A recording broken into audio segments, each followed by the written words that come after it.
Hey everybody, welcome back to the Matt Report special live edition with a man who should have been on the show 7 years ago. Like before the show even started, I should have just consulted with him first about building a WordPress business. It's Josh Strebel, founder of Pagely. We're going to talk about bootstrapping a business in this super competitive world of not just hosting, but managed WordPress hosting, enterprise, all that fun stuff. Before we get into it, what is this show all about? Well, mattreport.com/subscribe is the number one way to stay connected. It's a podcast all about WordPress. We bring on entrepreneurs, talk about their struggles and wins in the WordPress space. We share those lessons with you, and hopefully you get a little something out of it. You learn how to improve your WordPress business, whatever it is, products, service, that kind of thing. We are wrapping up season number 4 of the Matt Report.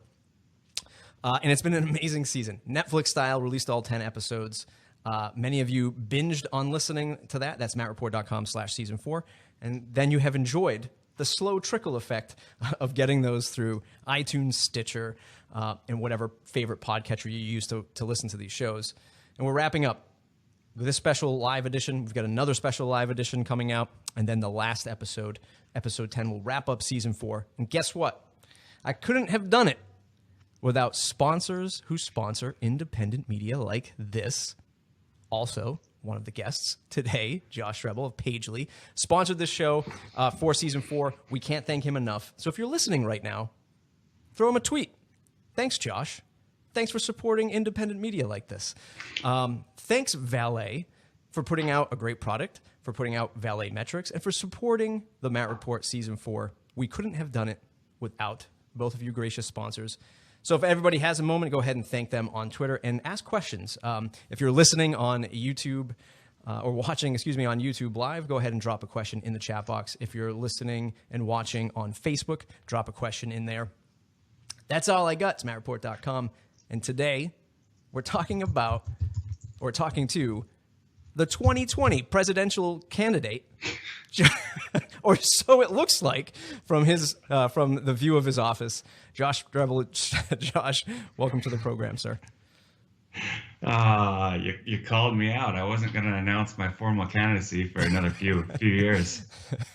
For folks who don't know who you are and what you do, give us that two-minute elevator pitch of what you do in the WordPress space. Oh, well, I guess chief among it is I'm a professional rabble-rouser. I probably have a bit of a reputation for speaking my mind a little too often and get myself in trouble. But I guess if I had a business card, it would say I am a co-founder and CEO of Pagely, which is the first managed WordPress host, which is now a billion-dollar category. And, there's plenty of names in that space now. I think what makes Pagely different a little bit is we kind of focus at the very top of that pyramid: enterprise, big scale, kind of the hard edge cases for WordPress, Got a great team behind me. We're a 13-year-old company, and we've been doing Pagely for about 7, with a prototype a little bit before that. So, I've never known anything but entrepreneurship since I got out of college. We took the last of our honeymoon money, actually, the money we got from our wedding, to use it to pay the lawyers to incorporate our company. So since college, I've been nothing but hustle and grind and sweat and tears and broken hearts.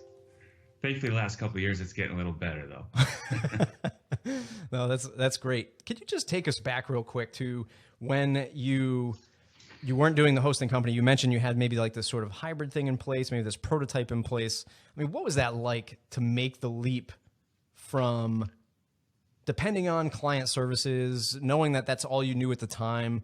I mean, can you take us back to that nugget in time where you said, you know what, to heck with all that, I'm just going to push forward on that? I mean, what was the mindset like for something like that? Well, to go back to the beginning real quickly, 2003, we started a web design agency. So we scaled that to 5 or 6 people. We were doing fairly well in terms of a 5 or 6 person agency could. And we were kind of getting the itch on, what about the product space? What about something that is a little bit more guaranteed monthly revenue? Rather than waking up on the first of every month at 0, and figuring out how do we go make X amount of dollars this month to cover payroll and expenses and things like that. We were kind of interested in figuring something out that was a little bit more repeatable or had a little bit more momentum. So a recurring monthly subscription business or something. And at about 2006, my wife Sally was overhearing me on some phone calls with some sales prospects. And in the early days, a website we maybe charged $1,000, $2,000 for. This is 2003, and I was right out of college, so that seemed like a lot of money. But by 2006, 2007, we were charging $20,000, $30,000, $40,000, $50,000. And some of those early customers would call and say, hey, you did such great work 2 or 3, 4 years ago. Can you give me an update? Well, okay, here's our rate. And they're like, oh, whoa, we can't afford that. Where's the $1,000 rate? Well, I'm sorry, we can't be profitable at that price point anymore. So unfortunately, we can't help you. And Sally overheard a few of these conversations and was like, why can't we help them? Why can't we figure something out to maybe productize some of what we do? And we were using WordPress at the time anyways. I think it was like 1.4b or something was the version. It was super early. And so that was kind of the genesis of, well, why don't we take WordPress, this thing called WordPress, and kind of put some structure around it with domain registration and theme choices, and kind of package it as a monthly fee, kind of a website builder product. And we did that for a couple, 8, 9 months. It didn't really take off, so we shelved it. And then, but in 2009, we came back to it, cleaned up all that code, added some new features, and launched that as Pagely. So the mental impetus was really, that frustration of, man, you got to make payroll in 2 weeks, and we got 5 or 6, invoices out. We got to chase these people down to get paid for our client services work. Maybe there's an easier way out there. Maybe we can do something that kind of builds on itself every month. And that was kind of the mental decision on why we switched. So it seems like this is the holy grail kind of business. Everybody's sort of, I say everybody, but a lot of the people that I talk to are looking for that kind of solution. And the same pain points you're talking about from, 8, 10, 12 years ago, in terms of running an agency, having customers that you'd love to help, but they just couldn't afford, to pay your small team. Those things still are happening today. I mean, if there's a small 2-3 person shop out there, I guess what's the best way for them to sort of move up channel from your perspective? I mean, any quick tips for something like that? I know it's the hustle, it's the struggle, it's selling, it's getting out there, but from your perspective, what could they do better to increase their chances at winning at this? I think it can be boiled down to position yourself as a partner versus a vendor. And this is something we're actually doing with Pagely, is as we continue to go up even higher in the stack, our customer base is looking for different things and looking for us to kind of take ownership of their project or the success of their project in a much more collaborative partnership role versus we're just a vendor that they cut a check to every month. And so even in the agency, in the design space, the more that a client feels like you're thinking about their business as much as they're thinking about their business, and you make yourself invaluable and indispensable, and you're bringing solutions and really kind of working to grow that garden together, you can certainly keep raising your rates as you do that. And I've never heard a story, I'm sure it exists, of somebody raising their rates and losing business. It's always the opposite. People raise their rates and get more business and better clients, or they reduce their stress, which maybe increases their profit margin. So, to sum it up, be a partner versus a vendor and charge more. Right. And I was just on a podcast yesterday, Curtis McHale, and we were talking about this sort of the same thing. Like when you move up channel or you move to a higher price point, the lesson in this though is if you take, let's say you do a website for $1,000, you realize that, that same $1,000 project, somebody would pay $5,000 for, somebody would pay $10,000 for, but the expectations shift a little bit or a lot with your customer in terms of the quality of service, not the code, not so much like the design and the WordPress geeky stuff, but your level of service to them, phone calls, meetings, in-person meetings, offline availability, support, all that stuff. What have you learned going from, hosting a blogger like me to big brands, like Comcast, like Verizon? How did your mindset change to cater to those types of people? Well, what's interesting is I'm going to be a little contrarian here and say that in some cases, not all, the bigger the company, the less needy is the word. The less they actually need that constant reinforcement. It's much more of it's up, it's working, you're thinking of me, you're being proactive, and they don't really interface with us too much. Now that's an exception, not necessarily a rule. But in hosting an enterprise or in hosting a big brand like this, there's a lot of work up front. We do sometimes 6, 8, 10 weeks of just legal, just to get the deal in place. Sure. And then there might be a 5, 6, 8, 10 week, migration, onboarding, QA, dev cycle. And then we have what we call a guided launch. So then there might be some time on the calendar where all teams are huddling in Slack, or even maybe we have a voice channel open, and we're right there with the internal team, flipping the DNS switch, watching the servers, making sure that launch goes correctly. And then there might be a 2 or 3 week phase of kind of tweaks and adjustments to make sure that we have them dialed in appropriately. And then, believe it or not, we might not hear from them for 6 months. We're still communicating to them, but they may not need us at that point. Now to compare and contrast that, a Matt Report blogger, he may be a solopreneur, and he may really be relying on our team to essentially flesh out the rest of his operation. So we might get a lot more tickets, a lot more interaction, a lot more requests from that type of customer, frankly, than we do from a bigger customer. The end of the day, though, they're all looking for the same thing, whether you're the Matt Report blogger or Verizon, and that's the quality of service. I think is exactly what you said. Yeah. Your team's on point.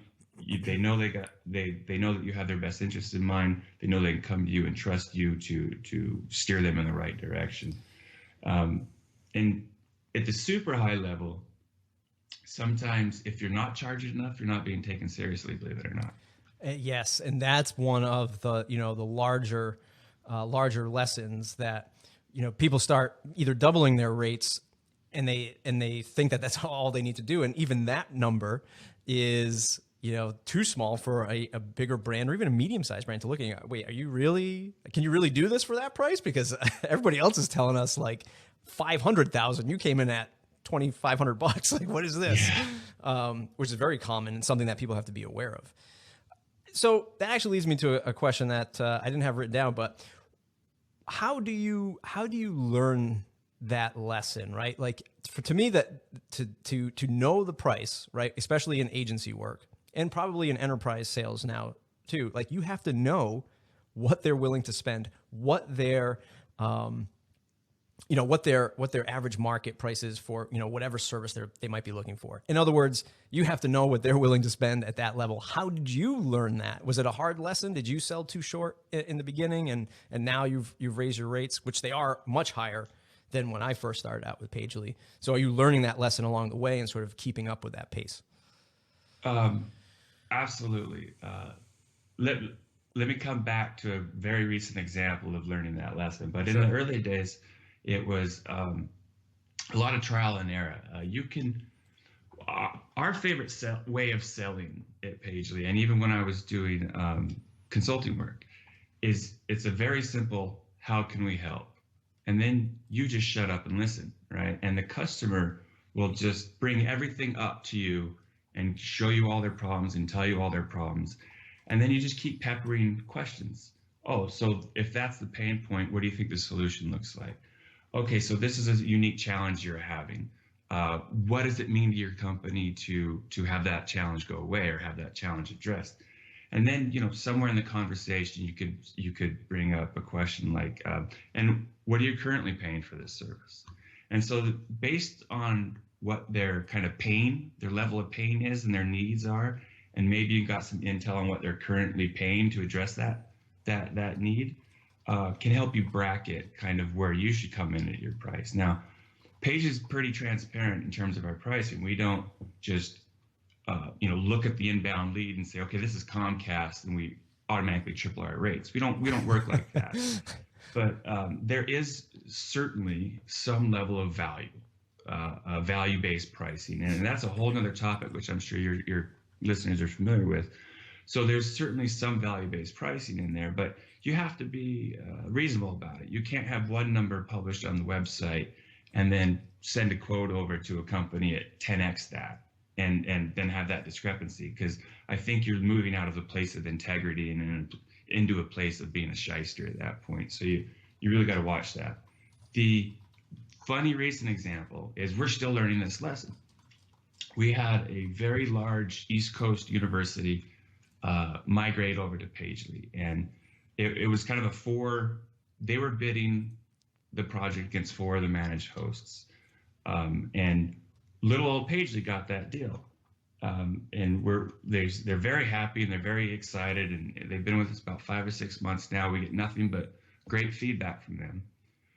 But they when they sent their PO over, and they because it's a state-run university, so they're very transparent with their accounting, and they're like, next fiscal year budget allocation to Pagely for X. This is a X% savings over our previous vendor. And I realized we came in exactly almost with $1.50 cheaper. And I'm like, oh man. So in hindsight, 6-7 months later, they absolutely love us. They've had no problems. They're like, why didn't we come to you sooner? And the whole time I'm thinking, and I'm getting paid 50% less.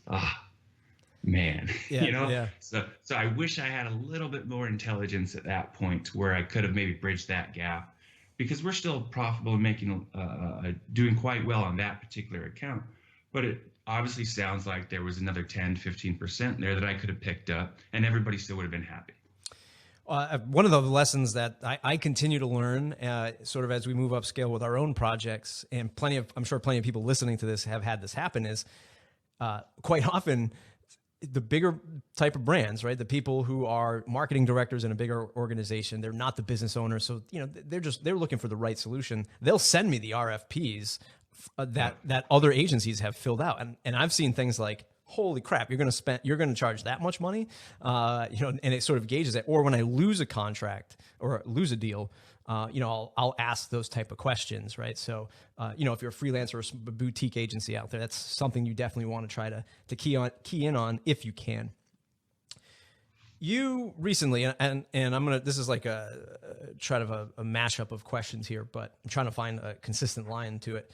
You recently have sort of moved out of that, not recently, and you never really were in the space, but in the world of $10 hosting, $30 hosting, $60 hosting. Now I think you are starting out at $200 or $300 per month for a handful of sites that you host, that kind of thing.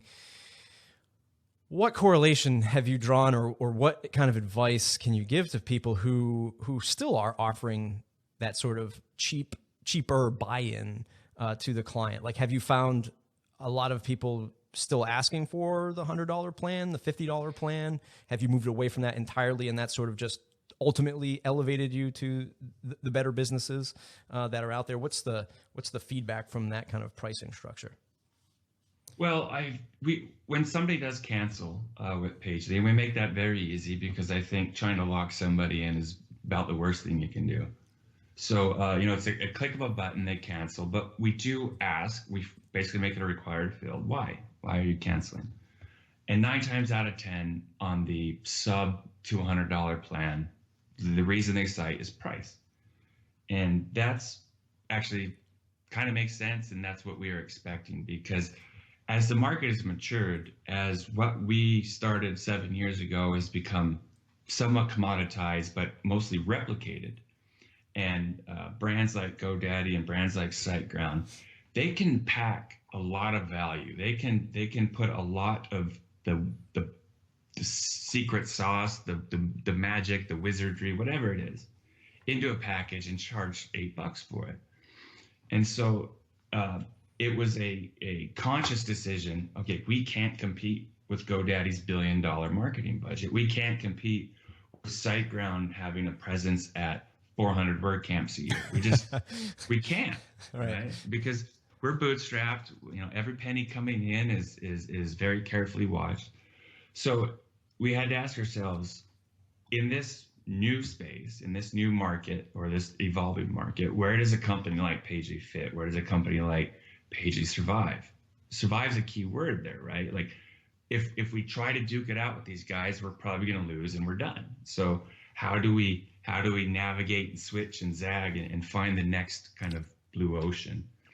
And so, it was a very methodical, careful process, and it was kind of attrition as we started saying different things, started positioning ourselves differently. We attracted a different type of customer. And then the other customers that may have come to us for that more, $30 plan, they hit our site, not see the plan, and just abandon out, and they go to one of the other hosts. And so it was kind of an 18-month slow, kind of gradual shift where we don't even necessarily get the lead anymore of somebody at that price point, because I think in the marketplace, Pages kind of has that brand perception now of, hey, if you want to host this type of site, you go to Pagely, and nobody else is really going to be able to help you with that. But if you're hosting this type of site, there might be 12 vendors to choose from. Sure. In the competitive landscape of WordPress hosting and venture capital startups, the traditional, with air quotes, I know you can't see me, but with air quotes, do you feel like the hunter or the hunted because you haven't raised, you haven't gone that traditional route where the TechCrunch route, the Pando Daily route, we read all this stuff and everybody is, signing things and grabbing their Lambo, choosing their Lambo color at the time of the signing. Do you feel like the hunter or the hunted from this? Definitely the hunted. Okay. Not hunted as in like jealousy or anything, but definitely hunted as in we've always had a target on our back. Sure. Since day one, and it started, believe it or not from competitors. It started with the community. When we first started Pagely, some people in the community were like, "Who the hell do you think you are, charging money for WordPress? WordPress is free and it's a 5-minute install. What are you doing to justify $15? F you, Pagely." So that was actually a common hate mail that we got. And then as competitors started replicating our offering and coming to market, they would obviously, we were small at the time, super small, but they would put us up here and say, attack Pagely, how we're better than Pagely, we do this better than Pagely. And even to this day, I mean, WP Engine is 60 million a year in revenue. Pagely's not. Yet if you go to WP Engine, there's this great little how we compare to Pagely page. Okay, that's awesome that you still put us, you elevate us to the position where you want to attack. Awesome. That actually does me a good job. That does me a solid now, but there's always been a feeling of a target on our back. It's becoming less so. I think most of the time we're probably just pushed into a corner and say, oh, let Pagely or have their little corner of the board and we'll go eat the rest of it. And that's fine. We've kind of seeded that whole middle market. They can duke it out. Right. I think, and not to get all doom and gloom for people listening, but I really think that the WordPress space, well, certainly hosting, but definitely products like plugins, things are going to get more competitive from like what you've experienced over the last few years of that sort of level of competitiveness. I think that same thing is going to happen in the plugin space, right? Where you're going to see contact forms duking it out more openly, right? You're going to see e-commerce platforms duking it out more openly. I don't think it's going to be like this aggressive thing, but if you look at a traditional product like a car, right? You go to the Audi's website, you pull up a comparison tool. Like every car manufacturer's website has a comparison tool. That's something I don't see happen on product WordPress product pages, right? And I think it's just going to happen more. And I'm curious on how the competitive landscape is going to start shaping the product space of WordPress. Well, I think you bring up something very key there, and I don't think it'll be a war versus, say, Gravity versus Formidable Forms versus Ninja Forms. Right. But there's definitely consolidation, and people are going to shake out that these are the 1, 2, and 3 of the category, and then everybody else is meaningless at that point. Got it. There's WooCommerce and EDD, and I can't think the other one over here, but the rest are meaningless. And so there used to be a time where there would be 20 great solutions to choose from for some plugin thing, and each one was interesting and had some market share in its own way. But I think, to your point, over the next couple of years, there's going to be a category leader, a second and third, and then nobody else is even in the conversation. Walk with me down this deep, dark path as I paint this picture of WordPress experience, WordPress flavors, and I think that WordPress web hosts are in the advantage point of this. My thoughts are, because there are so many choices, because people are faced with so many questions, like we just talked about, which e-commerce plugin, which contact form plugin, which page builder do I use? My gut feeling is that hosts are going to start investing more in creating their own WordPress flavors. Again, air quotes in the air. Something like a Rainmaker platform, that kind of experience. Do you think that is coming? Is that the sort of trend that you see happening, where it's like, screw all this, like giving people all these options? They want a solid solution that's just turnkey, and we're going to deliver it to them. Maybe not Pagely, because enterprise might be so custom, but do you see that happening down market at all? Absolutely. I think you're already seeing it. Some of the back channel rumors is that there's hosts already working on hosted e-commerce. Whether that's WooCommerce or not, I don't know, but they're definitely working on kind of your install profiles. I think that's an old term that Brad Williams at Web Dev Studios came up with, where it's like when the customer hits the sign up form, it's, are you an e-commerce business? Are you a publisher? Are you a this? And so each one of those categories kind of sends them down a channel where there's much of the decisions already been made. Okay, if you're e-commerce, you're using EDD or you're using WooCommerce. There's no other option given to you. And in the mid-market, the hosting companies, their focus is probably primarily on lifetime value. You know, that's Bluehost's whole deal. They can give it away for $2 a month because they know they're going to get the upsells on over the 18 or 24 months that person's a customer and make all that money. So the more they can stack into that plan, the more kind of configured and less or reducing friction of that user, the more they can extract out in terms of revenue. So, and to your point exactly, the upper ends of the space, you know, 10 up built WAMU, which we host, there's nothing out of the box that's going to fit WAMU, right? It was all total WP, REST API and React, and there's just no easy button for that. Right. We're not done. We're not done with the Haunted House of Terror ride. My next thing is, not to put you on the hot seat, Josh, but we're not done. My thing is the prediction of Calypso, right? Or, you know, before WordCamp Philadelphia, I put out a small prediction. Not that anybody listens to me. I mean, who the hell am I? But I put out this short prediction of an app-facing WordPress, right? So we are now going to experience WordPress strictly from an app. And this is years to come, you know, if not at least the year of this being much more of a trend.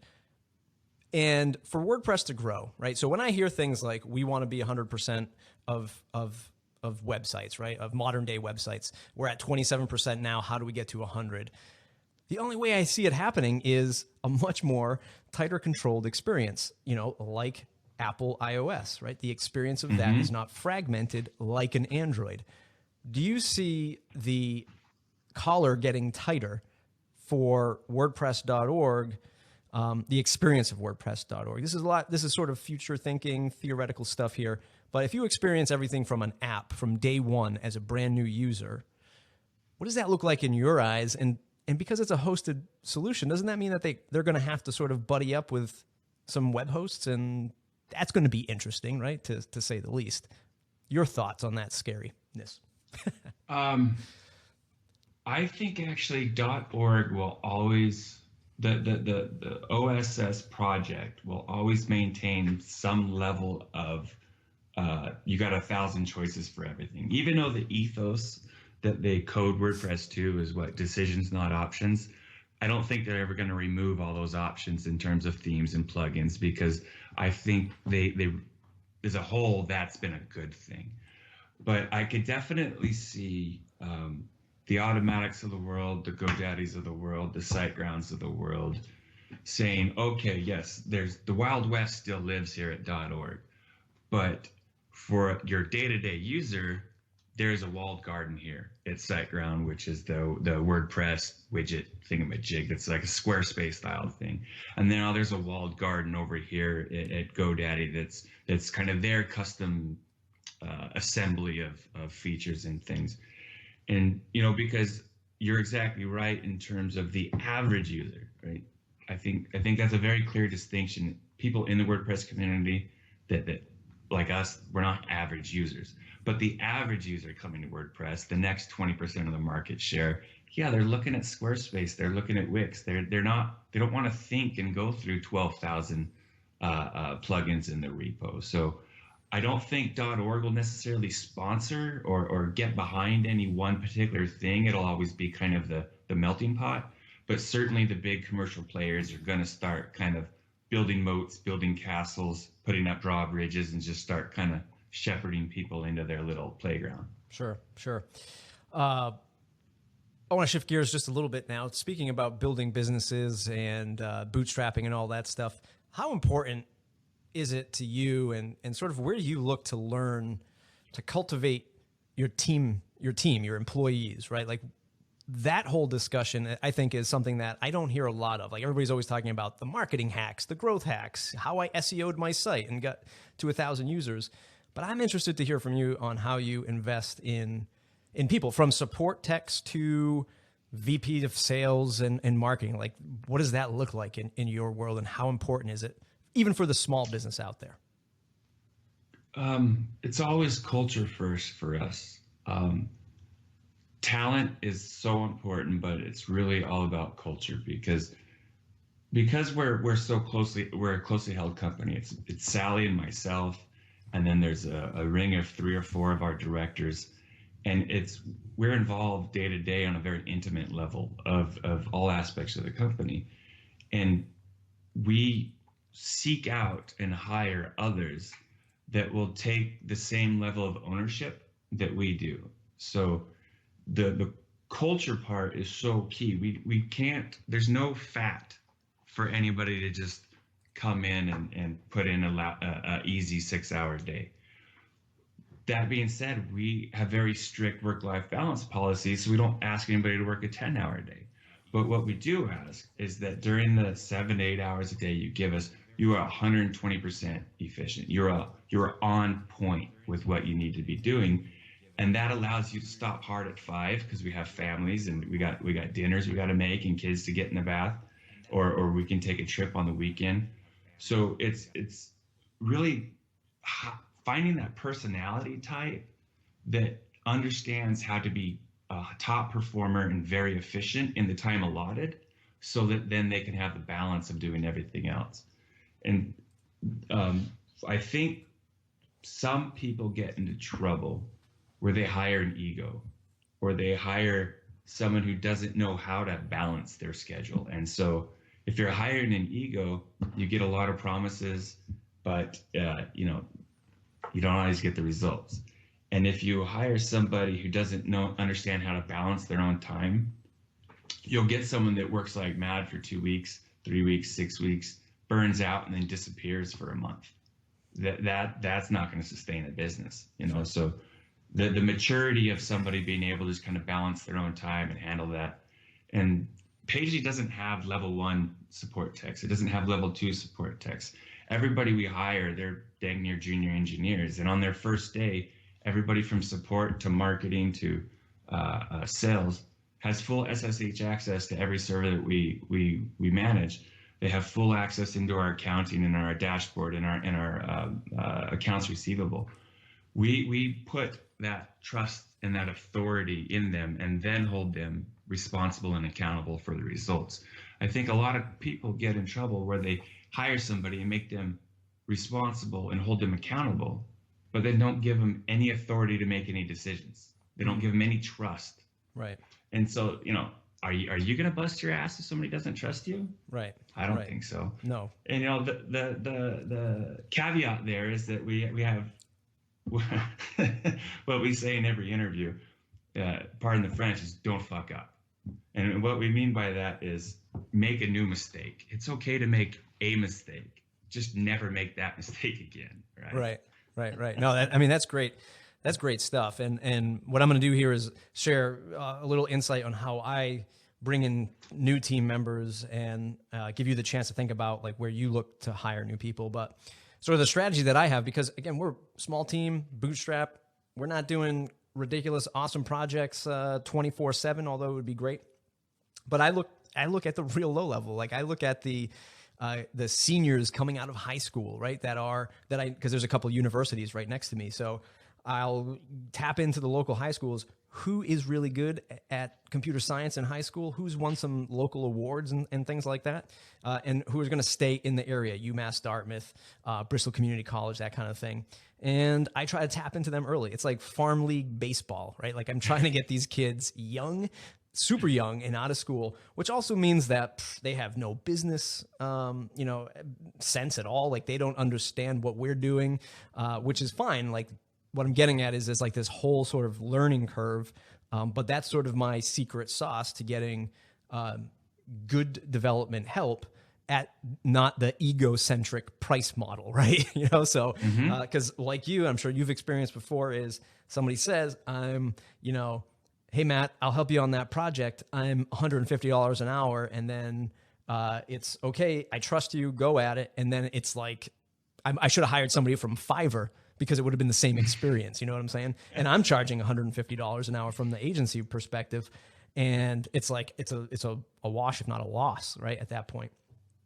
So that's my secret sauce. Do you look for any untraditional ways to hire people and recruit people? Untraditional ways. No, most of our hires that come through referrals of existing employees. I'm sorry. We have this running joke that someday we're going to rename the company Dreamly because we have like 6 or 7 old Dream hosters here, and one came over, and then another, and then another. And this wasn't me going to recruit out of DreamHost. This was just internally employees were like, yo, you got to come check out this awesome company. And, so I think most of our support department are as old Dream hosters now. But it sounds like what you're saying, which is, I think is absolutely key, is you can train skills, but you can't train culture. You can't train motivation. You can't train hustle. You can't train being polite, being nice, being personable. So all those soft skills to me are so much more important, because we can train you the Pagely way of doing it. As long as you got a base skill set, and actually, the guys that we hire are already quite advanced, but saying I was hiring real entry level, as long as you got a base skill set, as long as you got these soft skills, we can work on the other stuff.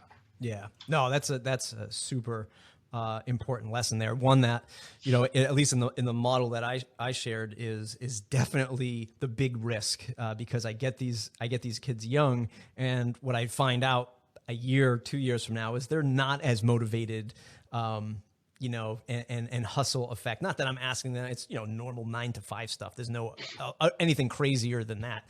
But you find that some dudes are just, and they're not hustling, right? And they're not doing it, and they're not really in it for the long haul.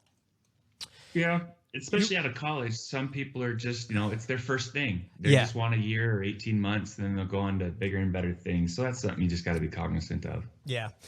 You run a, it's like a little meetup, right? Is it at this point? It's like a little Yeah. meetup.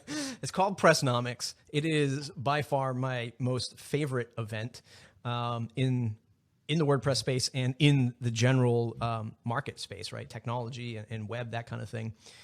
PressNomics 5 is coming up. There was a point where you were like, I don't even know if I want to keep doing this, but here you are again. Yeah. What's new and exciting for the 5th iteration of this event? Well, everyone we do is the last one. We always tell ourselves that because usually by the end of it, we're pretty tired and we're like, we're never doing that again.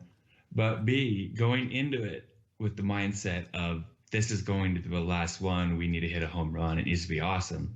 It keeps you from getting complacent so that we actually care and try and make it awesome every time.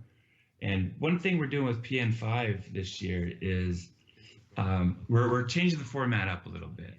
We were initially going to do fewer, longer duration talks. Rather than 16, we're going to knock it down to like 10 or 8 actually. But then we decided instead to maybe keep a little shorter format because I personally believe shorter talks are better because it forces the speaker to really be on point versus ramble for an hour. Not that anybody at PressNomics ever rambled, but so in the second half of the first day, we're going to do breakout sessions. So we have what we're calling King's Corners, which was an idea that came from Alex King. So we'll break the room up into quadrants, and we're going to have a Illuminati in each quadrant, kind of run an hour-and-a-half bar camp. Chris Lemma will be running kind of the marketing positioning one, and I hope I don't get his name wrong. Jake Heckman, CEO of 10Up. Yep. No, John Heckman. John Ekman. Yeah. What you've done is you've merged Jake and John together in some kind of wild creature. Yeah. Yeah, they were both on the email thread. But John Heckman will be doing a hour-and-a-half bar camp on kind of business administration, the CEO type things. And so we think that'll be pretty interesting. The second day, we're going to be doing lightning talks, which we've always thought were fun in terms of there's no topic is off limits. There's some parameters, but rather than just WordPress and business and WordPress and business, tell us about why you just love skydiving, why that's just so important to you, and what's that one big idea you get. So I think that'll be interesting as well to kind of get a little bit more personality from some people, and it allows us to hear a wider variety of voices too by doing a shorter format. You might not be able to disclose it now. Maybe it's still in the workings, or maybe it's something that you sort of announce like when you get there. But last year it was definitely a theme in place, and from my perspective, it was a lot of like what we talked about today, from the small business going to the bigger size businesses. That struggle, that hustle, that the good, the bad, and the worst, right? And sort of people expressing that. It was a very emotional event from a lot of the speakers, right? Corey Miller, the gentleman that started that sort of feedback pop-up survey button, I forget his name, but he spoke before me, and he talked about how like VCs and investors just like obliterated his business, and it was just like, wow. Yeah. Is there a particular theme you're trying to work with, or did that just sort of happen last year? I can't tell you what this year's theme is. Okay. Sally gets mad if I do that. All right. But yes, there is a theme to every year, and because we say everyone's the last one, and when we're done, we're done. And then time just goes on. And then somewhere Sally gets a little like light bulb, a little bit of inspiration. And she goes, okay, this is it. This is what the next PressNomics is about. And then all of a sudden she gets all the enthusiasm and energy back, and we go. And after PN3, we were done. And then she read Corey Miller's post about mental health and the iceberg and kind of all that. And she's like, wow, we've faced that, and I wonder how many other people are facing that. So that's the theme. Yeah, we're going to do PressNomics 4, and the theme is going to be kind of taking care of yourself and mental health and kind of imposter syndrome. And so every speaker that we kind of tagged to present, we kind of, we're not strict about it. We kind of fed them, hey, here's the headspace that we're thinking this year. Kind of bring your talk into that direction a little bit. Sure. Yeah, I mean it's definitely, I really enjoy that part of it, right? It's well, certainly not like a WordCamp, but for other events that I've gone to, there still is no particular theme. It's just like you're here to learn. Here's the tracks. It's cool. It's fun. Whatever. But that's a nice sort of icing on the cake, right? The sort of theme stuff that you do.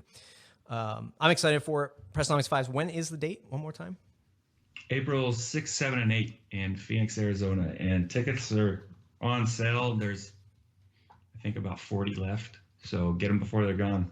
I got it up on the screen right now. It's pressnomics.com, PN5. You have a Bentley and a Ford Fusion. How the hell did that happen? look at the guy though. It's Patah, right? Dunbar. Yeah. and he was wearing a Pagely shirt. Yeah. it's like this. This is like every internet marketer's dream photo right there, right? It's just like putting them up alongside that Bentley. Hey, one other thing, that this is a much more of a greedy question from me, but how important, or where do you see sort of independent media outlets in the WordPress space? It's just something that's been on my mind. Folks like Brian Krogsgaard, The Tavern, managewp.org, like these communities that sort of foster WordPress news or actually break WordPress news. What is there something there? Like, do you think that market's going to mature a little bit more, going to get a little bit more valid in the next year or so? Or do you think that we've hit sort of our cap on this whole sort of WordPress news independent media industry? Well, I think all the players that you mentioned serve a need which exists since the dawn of commercial enterprise, and that's a trade journal, right? So name the industry, whether it's dental hygiene, whether it's electronics, whether it's automobiles, there's a handful of trade journals that the proprietors of those businesses or the people that work in those businesses subscribe to kind of keep up to date on industry trends and such. And so it makes perfect sense that WordPress has one. It's a huge amorphous ecosystem. And so I think these properties play a very key role in kind of centralizing, distilling down the information, because I don't have time to visit 20, 30, 40 blogs to catch up, find out what Matt's up to, find out what Matt is in you, find out what, my competitors are up to. I don't have that time, but I know I can hit 1, 2, maybe 3 bookmarks and get caught up on everything that's going on in the world. And I think what Brian's done with Krogsgaard is pretty great. I'm a supporter of Post Status. He's a customer, full disclosure, whatever. But I'm really quite a fan of what he's been able to do in terms of coalescing kind of that higher level discussion that it's not gossip. It's not so-and-so said this, or here's today's controversy. It's pretty deep, in-depth most times, unless I open my mouth. Pretty in-depth conversation that's happening, and kind of he really takes a very holistic view, especially in his notes and stuff, on kind of the trends and what's happening in the market and stuff. So is there another, and again, as I said about the channels, there's going to be a 1, 2, and 3. I think Brian's kind of owning top number 1. So 2 and 3 might shake out, and I don't know if there's room for a 4 or 5. So yeah, we might have hit saturation. Interesting. I'm just always asking my guests about that perspective. Any other words of parting wisdom? Do you have 5 minutes of fire in you that you want to shoot out, or are you good on any kind of motivational quotes? 5 minutes of fire. Wow, 2 years ago I would have taken that 5 minutes and gone nuts, but I've cut my hair. We're a mature company now. I'm trying to be a little less antagonistic. But to your point, I think what we've really focused on in 2016 at Pagely is management styles and recruiting and how we work together as a team. And so books like Turn the Ship Around, amazing. That whole philosophy is that, as I said, typically people are held responsible or given responsibility and held accountable for the results, but they're not given any authority. And so kind of that whole Turn the Ship Around book is about inverting the power structure so that even the lowest or the newest person on your team has the authority to actually make decisions against the company's mission goals. So we've spent a lot of time last year with the whole team, especially at our retreat out in Carlsbad, where most of them can make it. We spent hours just discussing this concept that you shouldn't be asking Josh for permission to do something. You shouldn't be asking Sally for permission to do something, because you already have the authority to make that decision.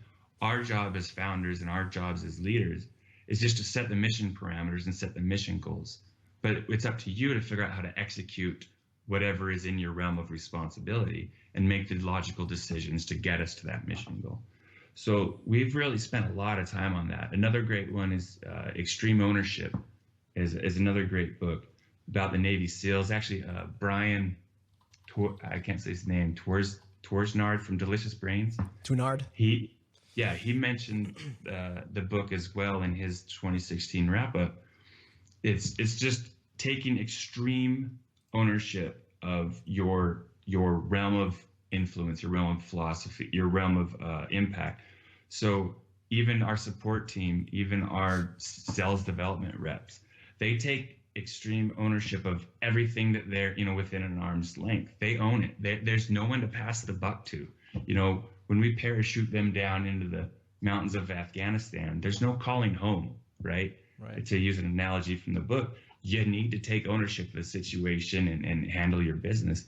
And so we've instilled that from the top all the way to the down, and I think that's really what's making us successful at Pagely. And so my tip, I guess, is to encourage all business owners to understand that there's people a lot smarter than you out there that you should perhaps recruit and work with, and then get out of the way. Tell them what the mission parameters are, and then get out of the way. Let them execute. Let them perform. Trust them to help you, and you'll go far that way. It's Pagely.com. It was a discussion by the founder, Josh Strebel, today. You can find out more about his company at Pagely.com, where we help big brands scale WordPress. And if you go to their website, you can see all the big brands that they're helping. You can check out their pricing model, their technology. Look, it's the cutting edge, setting the bar, raising the bar and continuously setting the bar for the competitors trying to keep up with them. Check them out at Pagely.com. And the website for the event, the big event that I cannot wait to attend, is PressNomics, PressNomics.com, PN5. You can go there, check it out. Like Josh said, about 40 or so tickets left. So make sure you go ahead and buy those tickets today before they're all gone, or before I start selling mine on the black market for 10x the price. Josh, where can folks find you on the web to say thanks? Strebel on Twitter. And if you want to read some of my more insightful and silly stuff, it's at saint-rebel.com is my personal blog. It's mattreport.com, mattreport.com/subscribe to join the mailing list. And guess what? I got a new product coming out if you're interested in starting your own WordPress podcast. So you can look a fool like me on YouTube Live or Facebook Live or across SoundCloud. You can buy that, or you can actually sign up for it at thepodcast.win. That's podcast.win. And that'll be a book that comes out hopefully